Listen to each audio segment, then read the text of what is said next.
आज जो हम लोग एडिटोरियल को देखेंगे और न्यूज़ को भी देखेंगे, ये स्पेशली आपका दैनिक जागरण का हो जाएगा। और आपका डेट क्या है, तो 28 जुलाई का है, ठीक है, 2023। उसके अलावा ये आपका दैनिक जागरण न्यूज़पेपर का नाम हो जाएगा और ये आपका दिल्ली एडिशन है, ठीक है ना। चलिए स्टार्ट करते हैं हम लोग इसको। यहाँ पे बताया जा रहा है क्या कि एक न्यूज़ निकल के आई है कि यूरिया गोल्ड के रूप में किसानों को मिला खाद का एक विकल्प, ठीक है।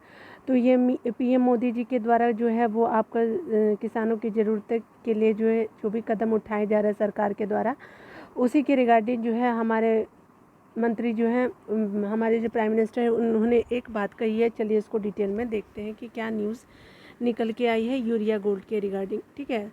तो हमारे पीएम ने क्या कहा है कि यूरिया गोल्ड के रूप में किसानों को उर्वरक का एक नया विकल्प दिया गया है। इसमें बताया जा रहा है कि आपका मिट्टी में जो है सल्फर की कमी दूर करने एवं आपका जो फसलों की लागत कम करने में क्या होगा, मदद मिलेगी। यह नीम कोटेड यूरिया से बेहतर है, जो आपका यूरिया गोल्ड जिसको बोला जा रहा है वो, ठीक है। आगे देखते हैं, इसमें बताया जा रहा है क्या कि इसके इस्तेमाल से जो है वो आपका उत्पादन एवं उत्पादकता के साथ जो है फसलों की गुणवत्ता में क्या होता है, वृद्धि होगी, ठीक है। अभी इसे Rashtriya chemicals and fertilizers limited company द्वारा किया गया है, बनाया जा रहा है।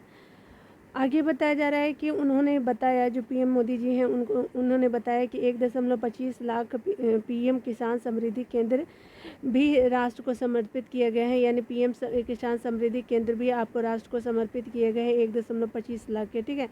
राजस्थान के सीकर में बताया गया है कि हमारे जो पीएम हैं ने गुरुवार को खाद की नई किस्म आपका सल्फर कोटेड यूरिया को लॉन्च करते हुए कहाँ पे, तो राजस्थान के सीकर में उन्होंने लॉन्च किया। इसके संदर्भ में बताया जा रहा है कि कहा कि इसका उद्देश्य जो है मिट्टी में उर्वरकता बढ़ाना और किसानों की इनपुट लागत को क्या करना है, कम करना है, ठीक है। आगे देखिए बताया जा रहा है, इसके अलावा उन्होंने किसानों से किए गए वादों को दोहराया कि केंद्र सरकार यूरिया की कीमतों से किसानों को परेशान नहीं होने देगी। उसके अलावा यह भी बताया गया है कि आपको गारंटी भी दी जा रही है पीएम के द्वारा कि हम किसानों के दर्द और ज़रूरतों को समझते हैं। उन्होंने कहा कि केंद्र सरकार जो है वो आपका खेती की लागत भी बचा रही है। कोविड और आपका यूक्रेन आपका जो युद्ध हुआ है, रूस और यूक्रेन युद्ध का असर किसानों पे क्या नहीं पड़ने दिया, ठीक है, क्योंकि बहुत सारे सुधार भी किए गए हैं आपका कृषि क्षेत्र में। देश में यूरिया की जो भी आपके बोरी 266 रुपये में मिलती थी वह बुरी, अब पाकिस्तान में जो है वो अब 800, उसके अलावा बांग्लादेश में जो है 720 और आपका चीन में कितना, तो 2100 रुपये में मिलती है, ठीक है। अभी 266 इंडिया में मिल रही है, क्योंकि इंडिया ने बहुत सारा सुधार भी किया है। अमेरिका में यह बोरी 3000 रुपये में मिल रही है। डिजिटल कॉमर्स प्लेटफॉर्म पर 1600 कृषक उत्पादक संगठनों एफपीओ की शुरुआत करते हुए हमारे पीएम मोदी ने कहा कि इससे देश के किसी भी हिस्से में उपज को बढ़ावा बाजार में ले जाना आसान हो जाएगा। एफपीओ की शुरुआत जो सरकार के द्वारा किया गया है, ठीक है। किसान समृद्धि केंद्र के बारे में कहा कि उसे जो वन स्टॉप शॉप में विकसित किया जा रहा है। और यहाँ पे ये भी बताया गया कि जहाँ से बीज, खाद एवं खेती के औजार के साथ किसान से जुड़ी हर जानकारी मिलेगी, ठीक है। आगे देखिए बताया जा रहा है कि इसी वर्ष जो है 1.75 लाख अतिरिक्त केंद्र खोले गए हैं, ठीक है। तो आगे देख लेते हैं न्यूज़ क्या है। अन्य खादों से अच्छी है यूरिया गोल्ड। तो देखिए यहाँ पे बताया जा रहा है कि रासायनिक खादों के अत्यधिक उपयोग से क्या होता है कि मिट्टी में जो होती है वह सल्फर की कमी हो जाती है, ठीक है। उसके अलावा जो है ऐसी मिट्टी की यूरिया गोल्ड से नई ऊर्जा मिलेगी और यह मौजूदा यूरिया का क्या हो जाएगा, अच्छा विकल्प भी सरकार ने, गवर्नमेंट ने माना भी है, ठीक है। कृषि मंत्रालय ने की रिपोर्ट के अनुसार बताया जा रहा है कि पारंपरिक यूरिया की तुलना में यह 25% तक ज़्यादा फ़ायदा देगी, ठीक है। इसका उपयोग जो है सिर्फ खेती में ही किया जा सकेगा। यह मिट्टी में नाइट्रोजन को धीरे धीरे रिलीज़ करती है। तो ये हमने देखा आपका यूरिया गोल्ड से रिलेटेड जो आपको जानना चाहिए था, ठीक है। यहाँ पे बताया जा रहा है क्या कि अगर बात करें यहाँ पे हमारे जो प्रेजेंट की गवर्नमेंट है उनका कहना है कि 8 दशमलव 8 दशमलव जो है वो 5 करोड़ किसानों के खाते में 17,000 करोड़ क्या किए गए, ट्रांसफ़र किए गए। चलिए यहाँ पे पूरा न्यूज़ को देख लेते हैं कि हमारे पीएम जी ने कहा कि जो किसान सम्मान निधि की 14वीं आपकी किस्त के रूप में जो 8.5 करोड़ किसानों के खाते में 17,000 आपके करोड़ रुपए जमा कराए गए हैं। ठीक है, यानी किसान कितना 8.5 करोड़ किसान और कितने 17,000 करोड़ रुपए जमा करवाए गए हैं। उसके अलावा आपको बताया जा रहा है कि इसे जो है वो आपका बताया जा रहा है कि इसे दुनिया की सबसे बड़ी योजना बताते हुए कहा कि इसमें किसानों के बैंक खाते में सीधे आपके ट्रांसफ़र किए जाते हैं। ठीक है, बिचौलियों की भूमिका नहीं होती। अब तक जो है 2.60 लाख करोड़ से ज़्यादा राशि बिना बिचौलिए के जमा कराई जा चुकी है। इस दौरान राजस्थान के राज्यपाल जो कलराज मिश्र हैं, उनके अलावा जो अभी प्रेजेंट के जो हमारे कृषि मंत्री नरेंद्र सिंह तोमर एवं अन्य जो मंत्री हैं मनसुख मांडविया और गजेंद्र सिंह शेखावत एवं आपके कैलाश चौधरी भी, मतलब अन्य जो नेता थे वो आपके वहाँ पे थे। ठीक है ना, तो ये हमें कोई इम्पोर्टेंट नहीं है, हमें जानना चाहिए कि आपका जो यूरिया गोल्ड आया है जो लॉन्च किया गया सीकर से, तो उससे रिलेटेड हम लोगों को देखना है कि क्या न्यूज़ इम्पोर्टेंट। अभी हम लोग एडिटोरियल को देखेंगे। आपका जो भी आपका सफलता के संकेत देती नई शिक्षा नीति से रिगार्डिंग हम लोग कुछ पॉइंट को देखेंगे। ठीक है, और नई शिक्षा नीति में हम ऑलरेडी बहुत सारे डिस्कस भी कर चुके हैं, तो फिर भी हम लोग देख लेते हैं कि इसमें क्या क्या न्यू पॉइंट आपको जानना चाहिए। और ये प्रोफेसर निरंजन जी के द्वारा लिखा हुआ इनका एडिटोरियल यानी डीप एनालाइज जो ये करते बहुत ही अच्छा रहता है। तो चलिए इसको देख लेते हैं। ठीक है,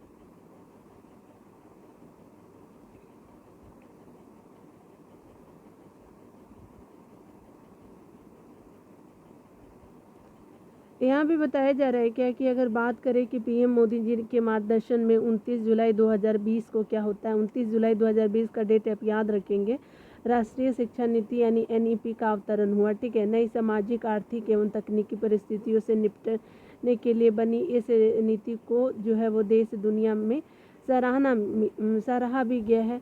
इसके अलावा बताया जा रहा है इसके बावजूद जो विभिन्न हलकों में इसकी सफलता को लेकर के संदेह भी व्यक्त किया गया। ऐसे में बताया जा रहा है कि इस नीति के 3 वर्ष पूरे होने पर इसका लेखा जोखा प्रस्तुत करना आवश्यक है। ऐसा करने से क्या होगा कि पहले हम जो यह समझना होगा कि आपका होगा कि इस नीति के प्रमुख उद्देश्य और लक्ष्य क्या है। ठीक है, इस शिक्षा नीति के 4 वैचारिक आधार स्तंभ है। ठीक है, पहला क्या है, तो आपका पहला है भारतीय ज्ञान परंपरा, उसके अलावा महात्मा गांधी का विजन, उसके अलावा डॉक्टर अंबेडकर का क्या है, सामाजिक न्याय और आत्मनिर्भर भारत का स्वप्न है। ठीक है, इन्हें साकार करने में विद्यार्थी को एक प्रमुख अंश भागी बनाया गया है। नीति के आधारभूत सिद्धांतों विशेषकर उच्चतर शिक्षा के स्तर पर जो है वो आपका दृष्टिपात करे तो विद्यार्थियों के लिए लचीलापन, आपका शैक्षणिक धाराओं के बीच अलगाव की समाप्ति,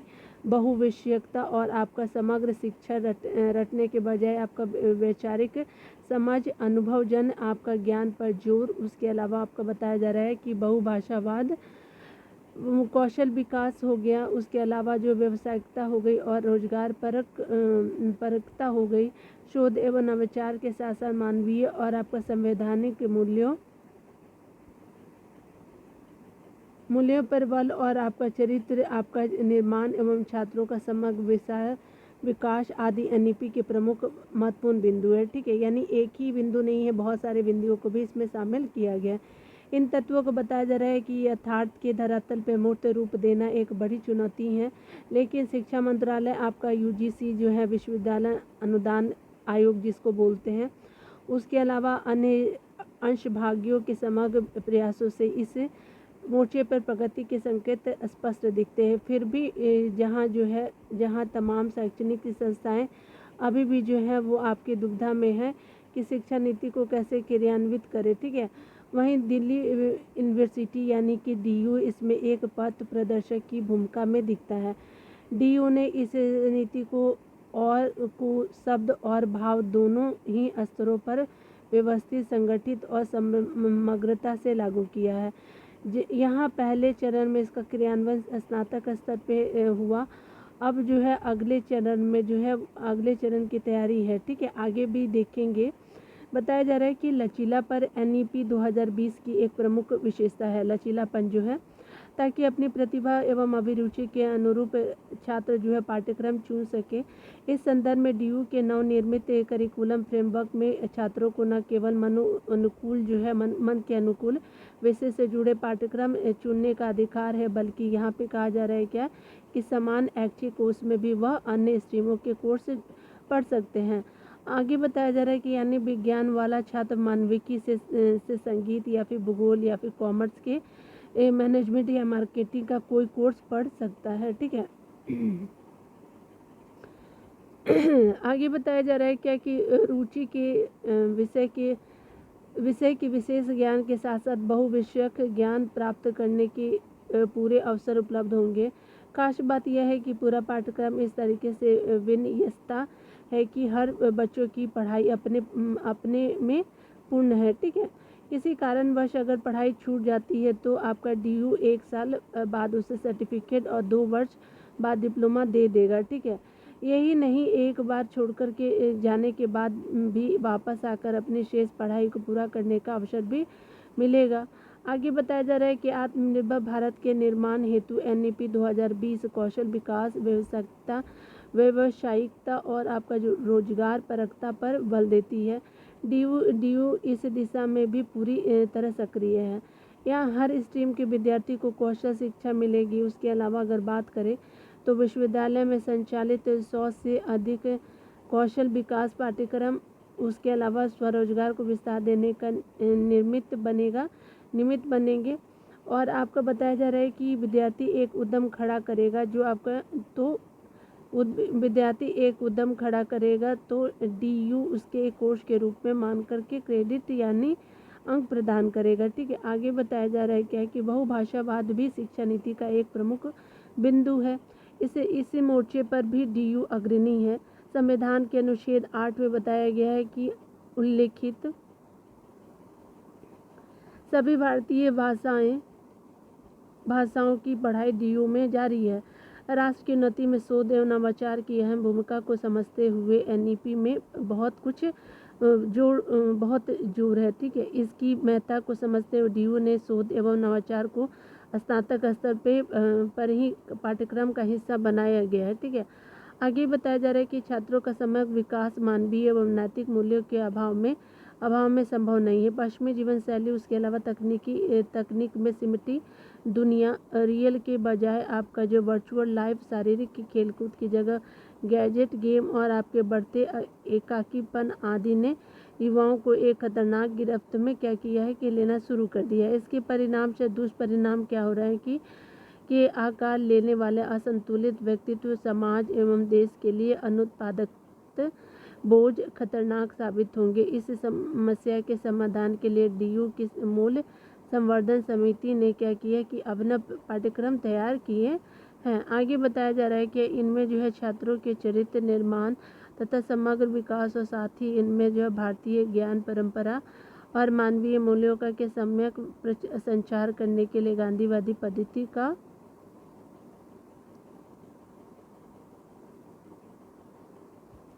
अनुसरण करते हुए जो है आपका ऐसे वैल्यू एडिशन पाठ्यक्रम बनाए हैं जिनमें 50% अध्ययन व्यवहारिक अनुभवजन है। यहाँ सभी पाठ्यक्रम क्रेडिट कोर्स है और विज्ञान, मानविकी और आपका क्या है कि वाणिज्यिक सभी के छात्रों के लिए 4 सेमेस्टर पढ़ना अनिवार्य। NEP में रीस्किलिंग जो है आपका NEP में रीस्किलिंग अर्थात पुनः शिक्षण की भी बात है। ठीक है। इसमें आगे बताया जा रहा है क्या कि इस ट्यूटोरियल में कि इस संदर्भ में आपको बता रहे हैं राइटर अपनी योग्यता वृद्धि योजना CES के तहत DU अधिक उम्र वालों को भी प्रवेश देगा, जिससे वे स्वयं को योग्यता में वृद्धि कर सकेंगे। ठीक है। आगे देखिए बताया जा रहा है कि अध्यापन शोध की गुणवत्ता के लिए जो है गुणवत्ता बढ़ाने के लिए NEP में क्लस्टर की परिकल्पना योजना है। इसमें एक संस्थान के विद्यार्थी किसी विषय या फिर कोर्स से पढ़ने के लिए जो है दूसरे संस्थान में जा सकेंगे। इस संदर्भ में भी DU ने पहल करते हुए विभिन्न कॉलेजों के लिए क्लस्टर मॉडल बनाया है। ठीक है। आगे देखिए बताया जा रहा है क्या कि निसंदेह जो है NEP के पूर्ण कार्यान्वयन में अभी भी तमाम चुनौतियां शेष हैं। आर्थिक संसाधनों की कमी, आधारभूत संरचना की समस्याएं, शोध एवं विमर्श की जो भारतीय दृष्टि का अभाव। उसके अलावा अगर बात करें तो शोध के अहम पड़ाव, पीएचडी में प्रवेश प्रक्रिया की सीमा, उसके अलावा विदेशी विश्वविद्यालय के साथ समन्वय आदि कई बिंदु हैं जिन पर गंभीरता से विचार करना होगा। इसके बावजूद बताया जा रहा है कि समग्रता में देखें तो आपका छात्रों की 21वीं सदी की चुनौतियों के लिए तैयार करने के लिए निर्मित आपका एनईपी 2020 का कार्यान्वयन डीयू ने श्रेष्ठ तरीके से किया है। यह अन्य उच्चतर शिक्षण संस्थाओं के लिए एक क्या है, आदर्श सिद्ध होगा। ठीक है, आगे बताया जा रहा है कि लेखक जो हैं, जो आपके ये राइटर है, दिल्ली यूनिवर्सिटी के डीन और आपका योजना और आपका एनईपी सेल के सदस्य भी हैं। तो सोचिए इनसे ज़्यादा नॉलेजेबल पर्सन कौन होगा। ठीक है ना, तो ये बहुत ही एनईपी से रिगार्डिंग इन्होंने बहुत इंपॉर्टेंट हमको न्यूज़ दिया और हमको इसमें जानना चाहिए कि सफलता के संकेत नई आपकी जो शिक्षा नीति है किस तरह से हम जान सकते हैं। ठीक है, चलिए आगे देखते हैं नेक्स्ट को। एक जो हम लोग देखते हैं कि हमारे स्वच्छ भारत अभियान में क्या क्या प्रॉब्लम आ रहे हैं, उसके रिगार्डिंग हम लोग देख लेते हैं। और ये केशी त्यागी जी के द्वारा जो भी आपकी चीज़ें हैं उनको न्यूज़ को देख लेते हैं कि क्या पॉइंट निकल के आई है। आगे बताया जा रहा है कि केंद्रीय सामाजिक न्याय व अधिकारिता राज्य मंत्री रामदास अठवाल ने लोकसभा में इसी सप्ताह जानकारी दी कि बीते 5 वर्षों में सीवर एवं सेप्टिक टैंक की सफाई करते हुए 399 लोगों की जान गई। सोचिए कितना लोग मर गए हैं, करीब 400 लोग के करीब। उन्होंने यह भी बताया कि देश के 766 जिलों में से आपके 530 ने यह बताया कि वे मैला ढोने की प्रथा से मुक्त हो चुके हैं। ठीक है, यानी आपको 766 में से आपका 530 मैला ढोने के आपका जो भी समस्या होती थी तो वो आपका मुक्त कर दिया गया है। इसका मतलब यह है कि अन्य जिलों में अभी भी मैला ढोने की प्रथा जारी है। ठीक है, यानी 530 ही हुए हैं तो कुछ तो बाकी है ही अभी भी। अब यह तब है जब संसद द्वारा 2013 में पारित एक प्रस्ताव के तहत जो है दिसंबर 2014 में एक कानून बन गया है। ठीक है, इसमें क्या होता है कि इसके अनुसार हाथ से मैला ढोना उठाना यानी आपका बिना पर्याप्त सुरक्षा उपायों के सीवर और सेप्टिक टैंक के अंदर जाने प्रतिबंध लगा दिए गए हैं। लेकिन ऐसा तो होता नहीं है। 2000 आपका क्या है, तो आपका ये पारित किया गया था कब, तो 2013 में, और आपका जो लागू कर दिया गया दिसंबर से ही। ठीक है, तो ये आप याद रखेंगे क्योंकि बहुत सारी गैसें होती है, सीवेज जो होते हैं, सीवर होते हैं, उसमें क्या होता है, दम घुटने से मौत भी हो जाती है। सेफ्टी टैंक की सफाई में 21 दिशा निर्देश का पालन करना आवश्यक है। इसमें से आपका विशेष suit, oxygen cylinder, safety belt आदि सुरक्षा उपकरण आवश्यक है अगर आप उतरेंगे तो। ठीक है, सार्वजनिक स्थानों पे शौचालय की बदबू हमें विचलित कर देती है, लेकिन हमारे जैसे कुछ लोग अस्वच्छ शुष्क शौचालय से मानव अपशिष्ट को झाड़ से हटाते हैं। ठीक है, आगे बताया जा रहा है कि आखिर इससे अधिक अमानवीय क्या हो सकता है। ठीक है, कि जो लोग शुष्क शौचालयों की सफाई में शामिल है उन्हें मानव मल को ले जाकर दूर दराज के स्थानों पर निपटान करना पड़ता है। बिल्कुल सही है। यह समझना चाहिए कि शुष्क शौचालय की सफाई की प्रक्रिया अपमानजनक है। नवीनतम आंकड़ों के अनुसार बताया गया कि देश भर में जो 11,635 लोग अभी में मैला ढोने का काम करते हैं। ठीक है, आगे बताया जा रहा है कि छोटे बड़े शहरों के आवासीय एवं आपका कार्यालय परिसरों के सीवर और सेप्टिक टैंकों की सफाई के लिए ठेकेदार द्वारा आपको 400-500 रुपये देकर के सकुशल सफाई कर्मचारियों को बेल्ट, मास्क, टॉर्च, अन्य बचाव उपकरणों के बिना ही 10 से 15 मीटर गहरे टैंकों में क्या करता है, उतार दिया जाता है। ठीक है, 500 रुपये, और सोचिए इतना जान का खतरा भी होता है। उचित रोजगार के अभाव में क्या करते, सफाई कर्मी जोखिम उठाने को बाध्य होते हैं, जहां कई बार ammonia, carbon monoxide, sulphur dioxide आदि जो जहरीली गैसें इनकी मौत का हो जाती है। ठीक है, इस तरह बोला जा रहा है कि इस तरह जो है आपका घटनाएं आए दिन होती रहती है। ये घटनाएं स्वच्छ भारत अभियान का क्या कर रही है कि सवाल खड़े कर रही है। ठीक है, सफाई कर्मी जब किसी सीवर लाइन या सेफ्टी टैंक की सफाई के लिए उसमें उतरते हैं तो वहाँ उन्हें जहरीली गैसों से जलन, सांस और उल्टी, सिर दर्द, उसके अलावा आपका संक्रमण आदि का सामना करना पड़ता है। ठीक है, ऐसे ही मामले प्रकाश में आए जब दुर्गंध के कारण किसी सफाई कर्मी ने असमर्थता जाहिर की तो उसे शराब का सेवन करा करके क्या कि सफाई के लिए उतारा गया। सोचिए, कैसा मानवीय स्थिति खराब है। हम अमृतकाल पर अनेक कार्यक्रम आयोजित कर रहे हैं, ठीक है। हमने जो है वो महात्मा गांधी की 150वीं जयंती पर स्वच्छता अभियान के कई कार्यक्रम आयोजित किए। बापू ने अपने अंतिम दिनों में अपना अधिकांश समय वाल्मीकि बस्ती में गुजारा था, ठीक है। साबरमती आश्रम वासियों के लिए उनकी शर्त थी कि सभी जो है अपना शौचालय स्वयं साफ करेंगे, ठीक है। इसके उल्लंघन के लिए उन्होंने कस्तूरबा और आचार्य की प्राणी तक को झिड़का था, ठीक है। उसके अलावा आगे बताया जा रहा है कि बाबा साहेब भीमराव अंबेडकर का मानना था कि भारत में कोई अपना काम की वजह से सफाई कर्मी नहीं है, ठीक है। भारत में कोई अपने काम की वजह से सफाई कर्मी नहीं है, बल्कि जन्म के चलते हैं, ठीक है। हाथ से मैला साफ करना और मल से भरी टोकरी उठाने का काम जो है सामंती उत्पीड़न की निशानी है। जातिगत व्यवस्था की मजबूत पकड़ से बंधे ये बेबस लोग जो है समाज में आज भी तिरस्कृत है। बिल्कुल सही है, इतना अच्छा ये काम करते हैं। सोचिए, हमारे कचड़े को उठाते हैं, गंदगी उठाते हैं, और हम इनको क्या करते हैं, मुंह फेर देते हैं, कुछ भी बोल भी देते हैं, ठीक है। शायद इसलिए इनकी मौत पर सभ्य समाज में न तो कोई तीखी प्रतिक्रिया होती है, न कोई राष्ट्रीय बहस ही छिड़कती है। बात भी सही है, किसी का जीवन भी चला जाएगा तो हम उसको नीचे दृष्टि से ही देखते हैं। आखिर ऐसी घटनाएं लोगों की संवेदना को क्यों नहीं झकझोरती है। सीवर के अंदर सफाई जो होती है, सफाई कर्मी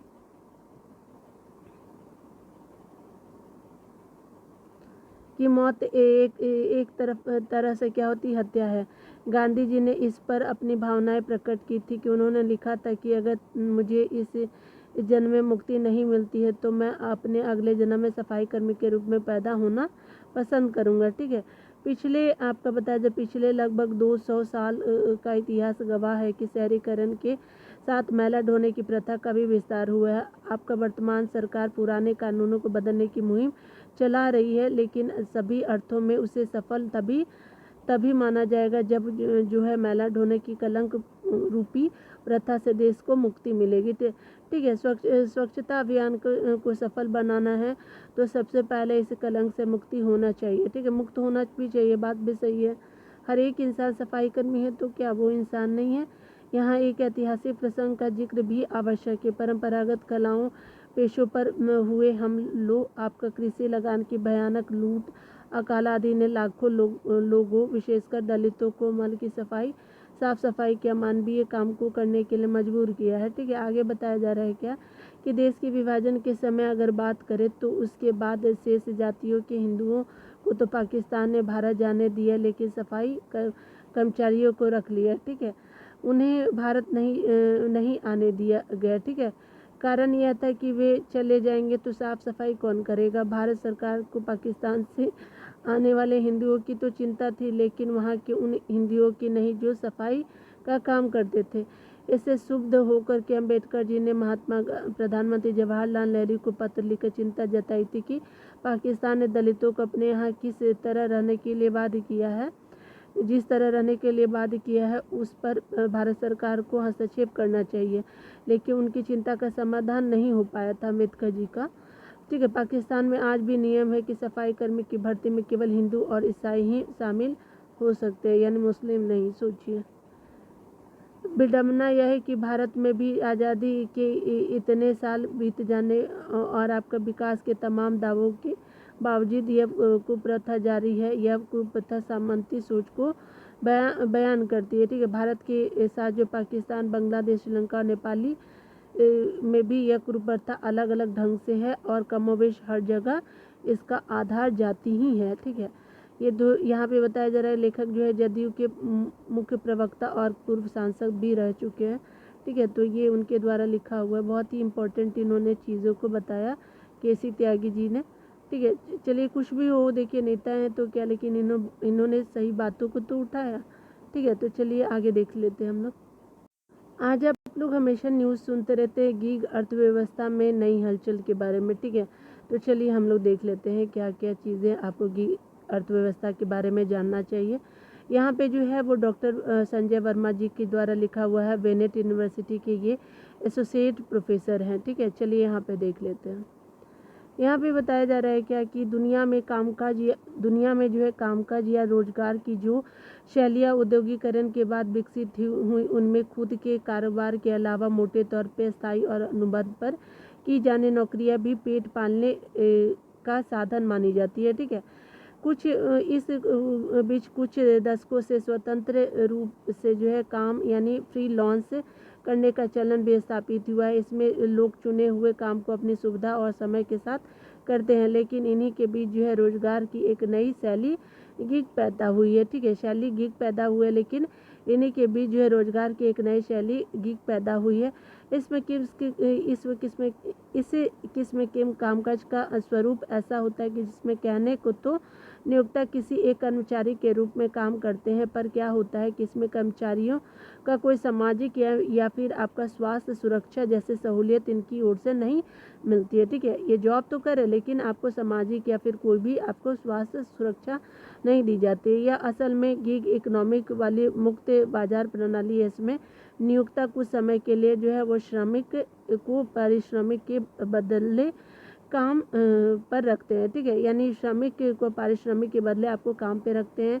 गिग वर्क एक ऐसा व्यक्ति है जो पारंपरिक नियोक्ता कर्मचारी और औपचारिक संबंधों के बाहर काम करता है। ठीक है, यह कार्य व्यवस्था में भाग लेता है और ऐसी गतिविधियों में कमाई करता है।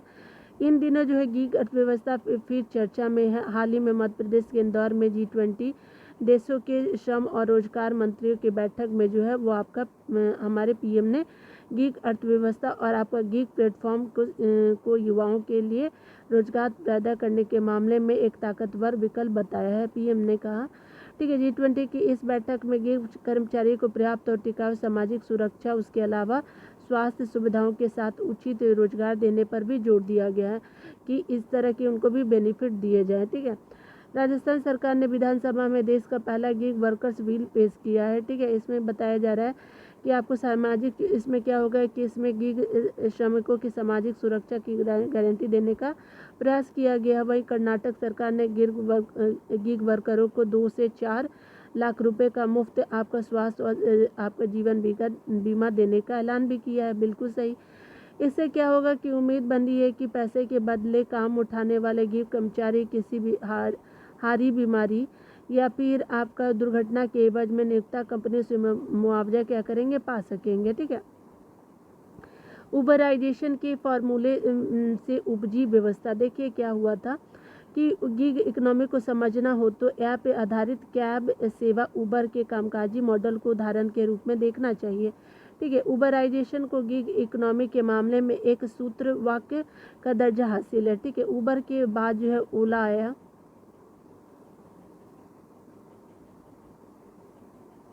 ओला जैसी आपकी क्या हुई कि टैक्सी सर्विस और स्विगी जोमेटो जैसे ऑनलाइन फूड डिलीवरी प्लेटफॉर्म जैसे कामकाज श्रमिकों को उपलब्ध कराते हैं। ठीक है, वहीं गिग इकोनॉमी का सबसे श्रेष्ठ आपका वही जो है आपका गिग इकोनॉमी का क्या श्रेष्ठ मॉडल है। हाल ही के वर्षों में अस्थायी एवं आपका लचीली प्रकृति की ऐसी नौकरियां की लोकप्रियता काफ़ी बढ़ी है जहां कंपनियों के लिए यह व्यवस्था काफ़ी किफ़ायती है। वहीं कर्मचारियों को काम करने के मामले में यह काफ़ी आज़ादी प्रदान करती है। ठीक है, शायद यही वजह है कि देश के ई श्रम पोर्टल पर एक साल के लिए जो अंदर 28 करोड़ 62 लाख लोगों ने गिग वर्कर की इच्छा के साथ अपने पंजीकरण कराया है। ठीक है, बोस्टन कंसल्टेंसी आपका कंसल्टिंग ग्रुप की एक रिपोर्ट में बताया गया भारत के गिग कार्यबल में जो है वो सॉफ्टवेयर हो गया, साझा सेवा और पेशेवर सेवाओं जैसे उद्योगों में कार्यरत 1.5 आपके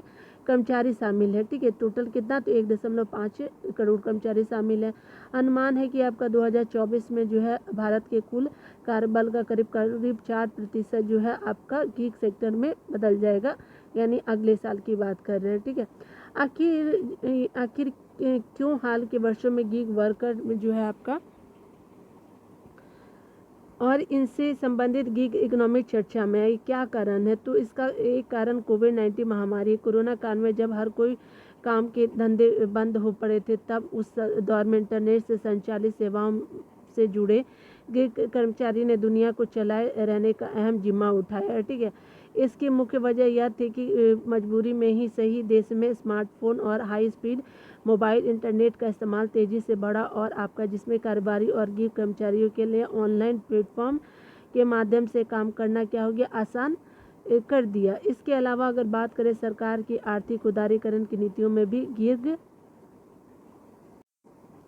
इकोनॉमी को क्या की रफ्तार मिली। इसी बीच जो है ऐसे युवाओं की संख्या में तेज़ी से बढ़ी जो आपका एक लचीला कार्य व्यवस्था के हिमायती है, ताकि वे वर्क लाइफ बैलेंस कर सके, वर्क और लाइफ क्या करे तो बैलेंस कर सके।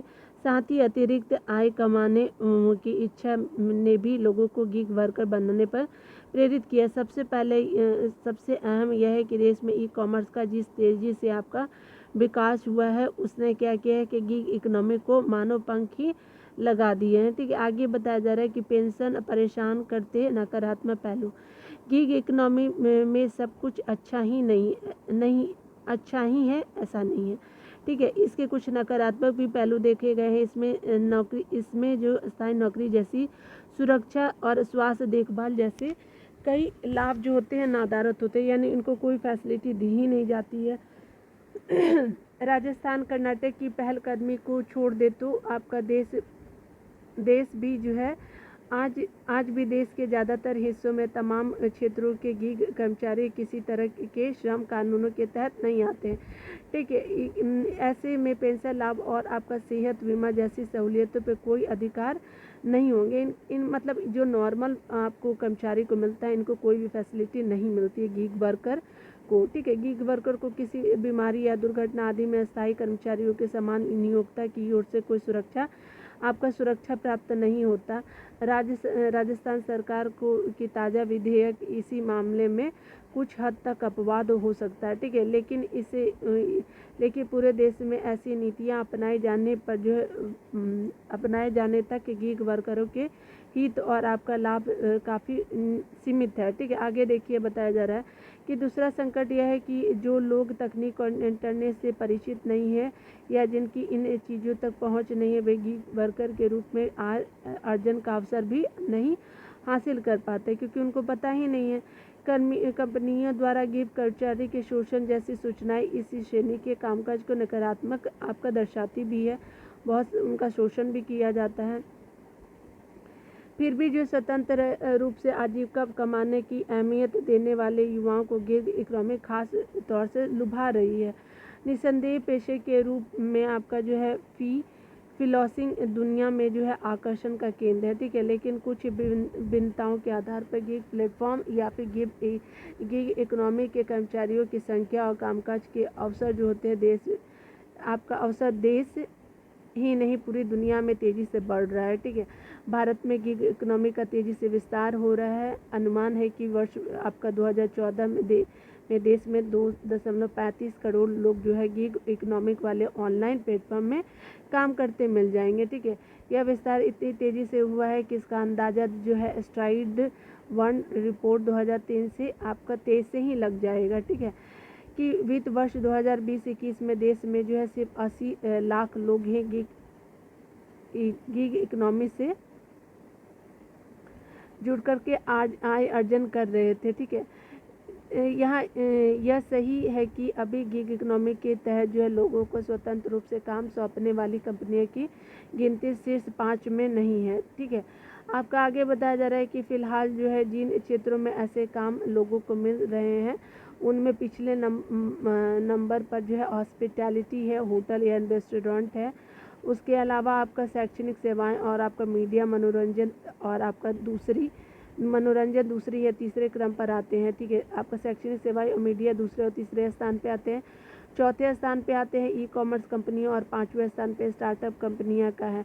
हालांकि अब जो है वो आईटी कंपनियां जो है वो आपका जिस तेज़ी से गिग वर्करों पर जो है फोकस बढ़ाने लगी हैं उसे यह सेक्टर भी जल्द ही गिग इकोनॉमी में दूसरे से आगे की पायदान पर आ सकता है। ठीक है, आईटी कंपनियों में जो है नियुक्त आपका मानव संसाधन अधिकारी मानते हैं कि जिस तरह के काम अब कंपनियों के पास आ रहे हैं उन्हें अस्थायी कर्मचारी के आधार पर तुरंत पूरा करना संभव नहीं होता। नियुक्त ऐसे काम करने में नियमित स्टाफ के बजाय जो है ऑन डिमांड उपलब्ध होने वाले पेशेवर को सौंपने लगे हैं। ठीक है, आगे बताया जा रहा है कि बहरहाल गीग अर्थव्यवस्था से जुड़े क्षेत्रों के नियमन का क्या है काम अधिक तेजी और ईमानदारी से किया गया तो युवाओं में गीग वर्कर बनने के प्रति आकर्षण बढ़ सकता है। ठीक है, कंपनियां भी इस स्थिति का खूब फ़ायदा उठा रही है क्योंकि तब उनकी स्थायी कर्मचारी पर होने वाले खर्च में काफ़ी बचत हो सकेगी। ठीक है, आगे बताया जा रहा है इस तरह जो है गीग इकनॉमी में कर्मचारियों और आपका कंपनियों दोनों के लिए लाभदायक स्थिति बन सकती है, बशर्ते नियमों का पालन सख्ती और ईमानदारी से किया जाना चाहिए, कराया जाना चाहिए। ठीक है, तो ये हमने चीज़ों को देखा। यहाँ देखिए, यहाँ पे बताया जा रहा है सामाजिक सुरक्षा का एक बड़ा सवाल देख लेते हैं, बस थोड़ा ही सा है। यहाँ भी बताया जा रहा है कि ब्रिटेन में वहाँ की सर्वोच्च अदालत ने एक फैसला देकर ऐप बेस्ड कैब यानी कि ऊबर ड्राइवरों को न्यूनतम वेतन और आपका सवेतन यानी भुगतान वाली छुट्टियों के अधिकार वाले श्रमिकों के रूप में वर्गीकृत किया गया है। यह एक उदाहरण है, यह क्या है आपका एक उदाहरण है कि कैसे गीग कर्मियों के हित सुनिश्चित किए जा सकते हैं। इस नीति पर चलते हुए हालांकि भारत में कुछ कंपनियां अपने गीग कर्मचारियों को कार्यस्थल पर जो दुर्घटना बीमा प्रदान करती है। ठीक है, आगे बताया जा रहा है लेकिन आपका जो है लेकिन ऐसा करने वाली कंपनियां काफ़ी कम है। कायदे से तो दुर्घटना बीमा का हक प्रत्येक गीग को मिलना चाहिए। इसी तरह जो है थर्ड पार्टी बीमा के रूप में गीग वर्करों को क्या करना चाहिए तो स्वास्थ्य बीमा देने वाली कंपनियां भी गिनी चुनी है। इनसे सबसे ऊपर गीग कर्मचारियों की सेवानिवृत्ति या किसी आपदा का शिकार होने पर नियमित बचत वाला फंड शायद ही कोई कंपनी देता है। ठीक है, यानी भविष्य निधि जैसे सहूलियतों से गीग कर्मी जो होते हैं वो बाहर ही रखे जाते हैं। आपका अगर भविष्य निधि की सुविधा देने में कोई मुश्किल है तो उसका एक मॉडल इस तरह बनाया जा सकता है कि प्रत्येक सफल ऑर्डर या बुकिंग पर कंपनियां न्यूनतम स्वैच्छिक योगदान के माध्यम से एक फंड तैयार कर सकती है। यह फंड जो है भविष्य निधि संभालने वाले व्यवसायिक आपका जो है ट्रस्टों की तरह एक आपका क्या है कॉप्स फंड में स्थानांतरित किया जा सकता है। ज़रूरत पड़ने पर यह फंड गीग कर्मियों की किसी मुश्किल या फिर सेवानिवृत्ति के वक्त जो है काफ़ी काम आ सकता है। हालांकि गीग इकोनॉमी का मॉडल ऐसा है जिसमें कंपनियों के दायित्व की सीमा तय करना मुश्किल काम है। ठीक है, लेकिन आपका गीग श्रमिकों के हितों पर विचार करते हुए इनकी आवश्यकताओं का सावधानीपूर्वक मूल्यांकन करते हुए एक ऐसे पारदर्शी व्यवस्था स्थापित करना और आपका जो है कंपनियां और आपका ऐसी पारदर्शिता व्यवस्था सरकार और कंपनियां मिलकर बना सकती है। इसका लाभ दोनों पक्षों को होगा, नियोक्ता और गीग कर्मचारी दोनों को होगा। ठीक है, आपका ये डॉक्टर संजय वर्मा जी के द्वारा लिखा हुआ है। ठीक है, तो ये हमने बहुत अच्छा गीग अर्थव्यवस्था से रिलेटेड हमने न्यूज़ देखा। ठीक है, तो आप जो है मिलते हैं अगली वीडियो में, तब तक खुद का ख्याल रखिए और पढ़ते रहें।